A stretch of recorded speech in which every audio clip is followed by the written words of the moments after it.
the province of East Turkestan, which is the province that they have called Xinjiang. This is their name.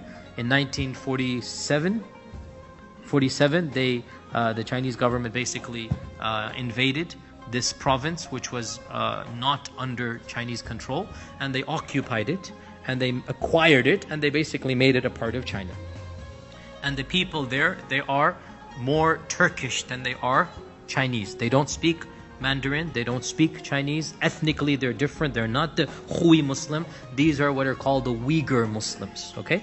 And the Uyghurs are a branch of the Turkish people. They are not a branch of the Chinese people. And the Uyghurs have been humiliated. They have been colonized for the last 60 years. And obviously, push has come to shove, and the Uyghurs are now fighting back.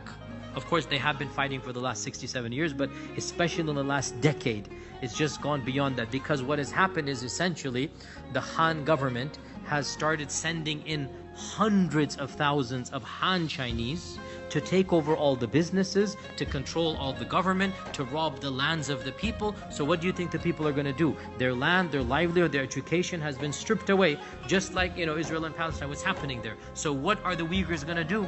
They're doing what any people would do when they have been subdued and humiliated. So when they are now fighting back, the government is saying, oh, Al-Qaeda there, terrorism there, ISIS there, even though they have nothing to do with those movements, right? They have nothing to do with it. They're fighting for their independence, the Uyghur independence. The UN and Amnesty and others have said that this is one of the worst cases of human rights violations since World War II is taking place right now in that province of Xinjiang or East Turkestan, where essentially the government now has taken the Uyghur people as an enemy. And they are attempting to wipe out Uyghur civilization by force. And they're doing this by forcing them to give up their language, their culture, and of course their religion. And the tactics are truly terrifying. They will make your hair grow white. Mass incarceration, the likes of which has not been seen since Nazi Germany. This is what the UN has said.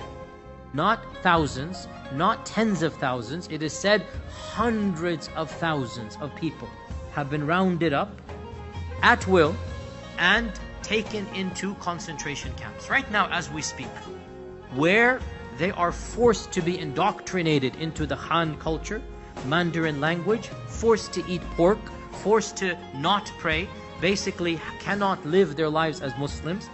Those that are not taken to the concentration camps, within the Uyghur population, the Han Chinese are now living amongst them. They say we are guests. They'll walk into your house, they say we are a guest. What does that mean? You're a government agent and you have the right to occupy the house and live in it at the expense of the host Uyghur. And they're going to monitor that you're not praying, you're not reading Quran, you're not doing anything Islamic. This is like the Inquisition, if you know what happened. This is like the Inquisition, when the Catholics would send people to monitor. So the Han government is now doing this to the Uyghur population. Any Han person can say, I want a bride. And the local government there, the Uyghur, which is Han government, will literally hand one of our sisters over and forcibly marry to this man. A'udhu billah. And nothing can be done. This is a forcible marriage where the goal being to eradicate her identity. Her children are going to be Han. She's no longer a Muslim. Sisters who have long skirts, they're being stopped and their skirts are being cut in public so that they become mini skirts that you're not allowed to wear. Forget hijab, because hijab was banned last year. In the broad daylight, there is a table of food in Ramadan, and the Uyghurs are forced to have free lunch on the government. What does that mean? If you don't eat, you will be whipped, killed, tortured, taken away. Everybody is forced to eat. And one of the Uyghur brothers came to me and said his own brother had been arrested and he wants to know the fatwa, can he eat in the daylight of Ramadan to save his life? Because he is being forced as a teacher, school teacher. They took him in front of everybody and they basically gave him a plate of food in Ramadan. And the government is silent, as you know, and the local and the world is silent. This is the reality, unfortunately. So the least we can do is to thank Allah subhanahu wa ta'ala for our own blessings, and to make sure that we do whatever we can to help them out in our du'as, in our prayers, in our public awareness.